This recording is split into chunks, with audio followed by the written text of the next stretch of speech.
Perkenalkan, nama saya Paskaria Rika, NIM 20104171446, kelas A2 semester 4. Saya akan memaparkan materi hasil ringkasan bab 4, yaitu media berita dan isu bukan pasar. Yang pertama, peran media berita dalam masalah non-pasar. Editor dan jurnalis adalah pemegang jabatan dari institusi. Selain berfungsi sebagai arena tempat isu-isu non-pasar ditandatangani, media berita memainkan peran penting dalam mengidentifikasi isu-isu non-pasar dan menetapkan isu-isu tersebut dalam agenda perusahaan.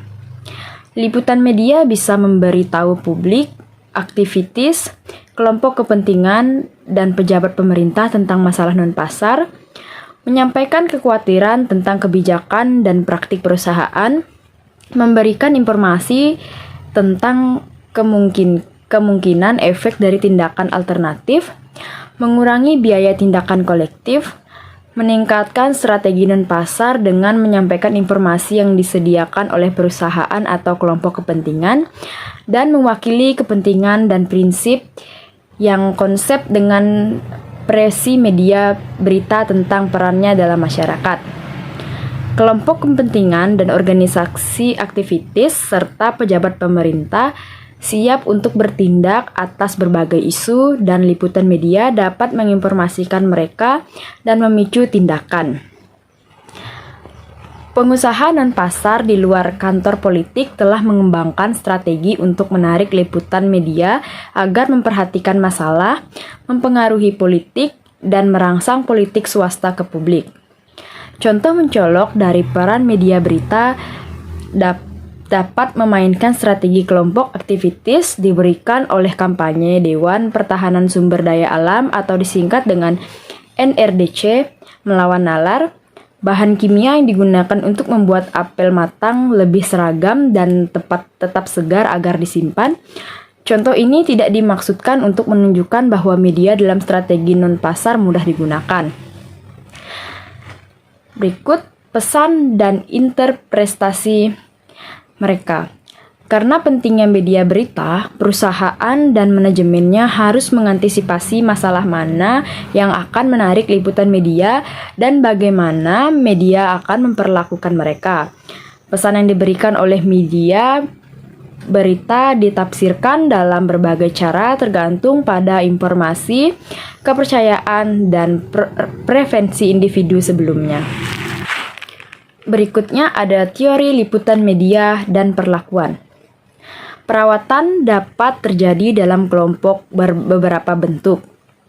Yang pertama ada presentasi langsung tentang fakta dan deskripsi peristiwa.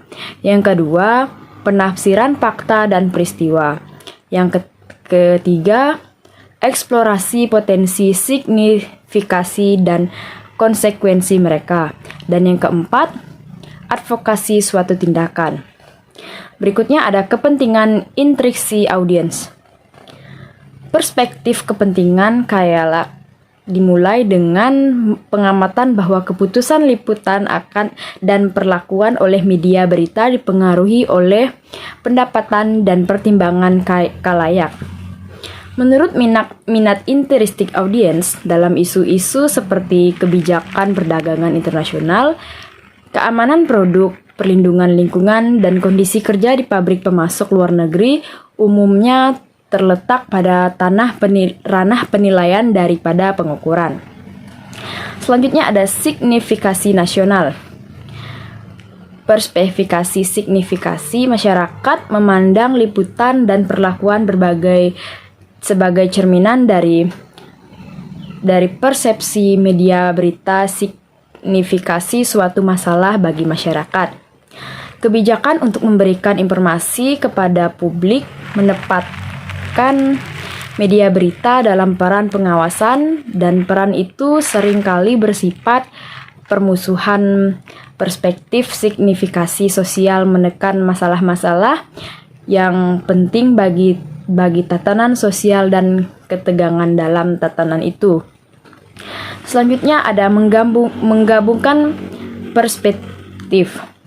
Menggabungkan dua perspektif ini memberikan teori liputan dan perlakuan berita sebagai fungsi dari minat penonton yang intrinsik dalam dan penilaian media tentang signifikasi sosial dari masalah tersebut. Teori liputan dan perlakuan signifikasi sosial dan minat intrinsik khalayak. Selanjutnya, memperluas teori khalayak berita. Konsep kelayakan berita memperluas minat audiens intrinsik dan dimensi signifikasi sosial yang dirasakan. Sebuah isu lebih layak diberitakan jika memiliki dimensi human intrins yang dapat diidentifikasi oleh audiens seperti dalam cerita tentang ketidakadilan, kecelakaan, atau bencana alam. Suatu masalah seringkali lebih layak diberitakan jika melibatkan selebriti. Sebuah cerita lebih layak diceritakan jika cerita tersebut menyangkut masalah konfrontasi atau kontroversi. Sebaiknya, cerita tentang ide seringkali sulit untuk ditulis dan disajikan, terutama untuk media seperti televisi.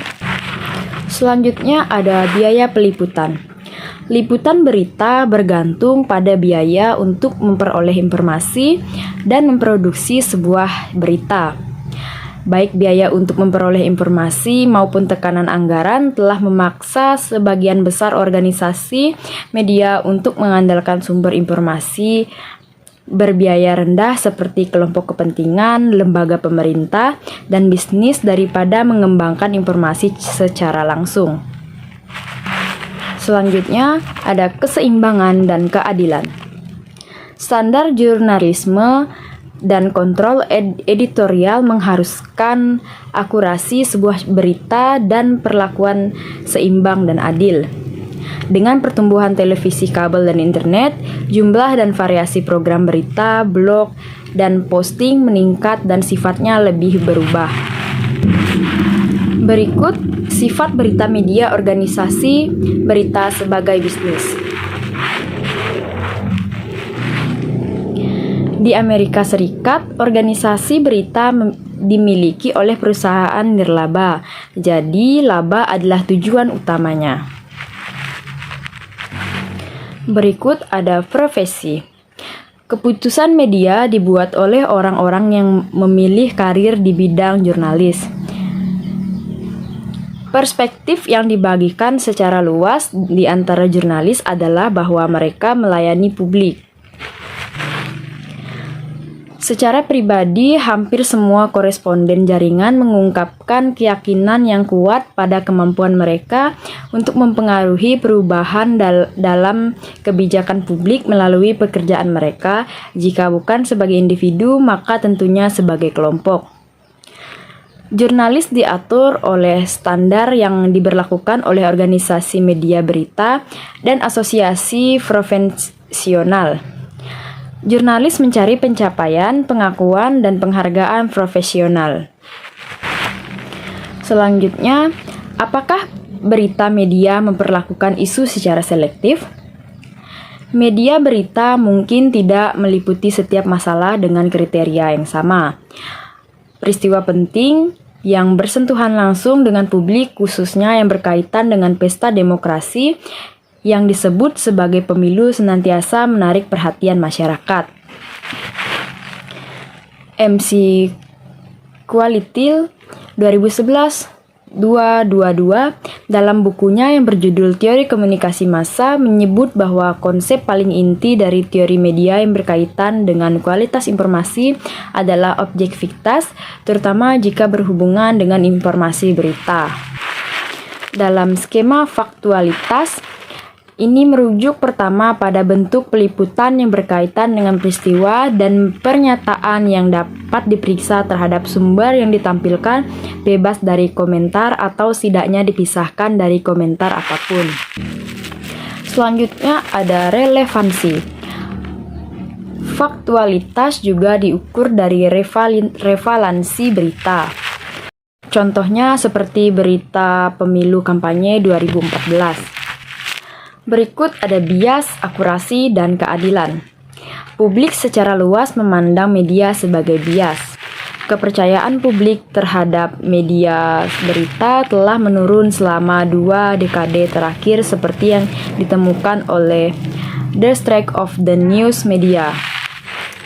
Sebagian besar masalah non-pasar yang melibatkan bisnis yang bersifat kompleks dan kemampuan untuk menyajikan kompleksitas tersebut dan mencapai akurasi, keseimbangan, dan keadilan sangat berbeda di antara organisasi media. Karena jurnalis menulis untuk khalayak dan bukan untuk protagonis dalam sebuah berita, protagonis mungkin memandang sebuah berita sebagai tidak memberikan perhatian atau kepercayaan yang cukup pada pihak mereka. Perlakuan atas suatu masalah, terutama ketika jurnalisme advokasi diperhatikan dan kontrol editorial ditangguhkan, dapat menempatkan perusahaan pada posisi yang sulit. Liputan media juga mengkhawatirkan yang dapat menempatkan perusahaan pada posisi yang sulit. Berikut internet dan jurnalisme warga. Sumber informasi tentang masalah non-pasar dan perusahaan yang terpengaruh olehnya telah meluas secara substansial dengan perluasan internet. Maraknya blog dan media sosial memungkinkan warga menjadi jurnalis dan banyak yang menggunakan internet untuk mengomentari masalah non-pasar yang mempengaruhi perkembangan bisnis. Perusahaan juga mulai menggunakan blog dan forum online lainnya untuk menyebarkan informasi dan komunikasi dengan pemangku kepentingan jurnalis dan publik. Berikut ada interaksi bisnis dengan media berita. Masalah bisnis dengan liputan dan perlakuan media berasal dari beberapa faktor. Dalam berinteraksi dengan media, manajer harus berhati-hati dan realistis dalam ekspektasi mereka. Selanjutnya ada kebutuhan informasi. Banyak masalah bisnis yang layak diberitakan dan seringkali hanya bisnis yang memiliki informasi yang dapat menjadi dasar sebuah cerita. Strategi media. Strategi media memandu interaksi dengan media dan komunikasi dengan memangku kepentingan dan publik. Interaksi perusahaan dengan media harus disesuaikan dengan audiens. Untuk sebagian besar masalah non-pasar, kepentingan perusahaan konsisten dengan beberapa aspek kepentingan publik dan setidaknya dengan kepentingan pemangku kepentingan. Mengembangkan hubungan dengan jurnalis dari media berita yang lebih umum, terutama televisi, seringkali lebih sulit karena lebih sedikit jurnalis yang ditugaskan untuk urusan bisnis. Selanjutnya ada tanggapan dan vakum media. Pada banyak masalah, terutama yang dapat menghasilkan tindakan non-pasar, bisnis memilih untuk menghindari liputan media. Pengembangan penghubungan kepercayaan lebih mudah dengan perbisnis daripada dengan media umum karena perbisnis lebih membutuhkan informasi dan karena biasanya perbisnis menugaskan jurnalis untuk tampil secara teratur. Sebagaimana media vakum umumnya tidak kebijaksana menyerang kritus biasanya bukan strategi yang baik karena dapat menciptakan cerita kedua yang dapat memperpanjang masalah. Banyak perusahaan menyimpulkan bahwa ada perwakilan media atau program yang sebaiknya tidak diajak bicara. Selanjutnya ada wawancara media. Karena pentingnya dalam perkembangan masalah non-pasar, manajer sering memberikan wawancara kepada media dan dipanggil untuk berbicara kepada publik. Mungkin nasihat terbaik untuk wawancara media diberikan oleh penerbit surat kabar terkemuka. Ketika diminta untuk tampil wawancara televisi, beberapa eksekutif bisnis meminta untuk ditayangkan secara langsung sehingga komentar mereka tidak dapat diedit. Berikut mengantisipasi masalah. Banyak perusahaan mencoba untuk mendidik media tentang isu-isu penting di lingkungan non-pasar mereka. Ketika non-pasar dapat diantisipasi, teori media berita dapat digunakan untuk menilai apakah masalah tersebut kemungkinan besar akan diliput dan jika dikemukakan jenis perlakuan yang mungkin diterima. Organisasi berita yang lebih luas dicenderungkan tertarik pada isu-isu yang memiliki dimensi signifikasi sosial yang tinggi, membuat interaksi dengan media menjadi lebih kompleks. Peristiwa yang tak terduga. Karena peristiwa seperti kecelakaan lingkungan dapat terjadi, perusahaan harus memiliki rutinitas yang harus diikuti jika terjadi berita terbaru. Cara lain menyelesaikan perselisihan dengan media, yang pertama ada cara pribadi. Pokok liputan berita terkadang dianggap tidak lengkap, tidak akurat, dan tidak adil. Media dalam membuat atau meliput berita harus sesuai dengan peraturan menurut standar profesi yang sudah ditetapkan. Yang kedua, menempuh jalur hukum. Secara umum adalah komunikasi lisan atau tertulis dari pernyataan palsu tentang orang lain yang secara tidak adil merusak reputasi mereka dan biasanya merupakan gugatan atau kejahatan. Selanjutnya, melalui jalan politik. Amandemen pertama memberikan perlindungan kepada media berita, dan Sullivan memperkuat perlindungan tersebut dalam kasus tokoh masyarakat. Sekian penjelasan materi ringkasan singkat dari saya. Saya ucapkan terima kasih.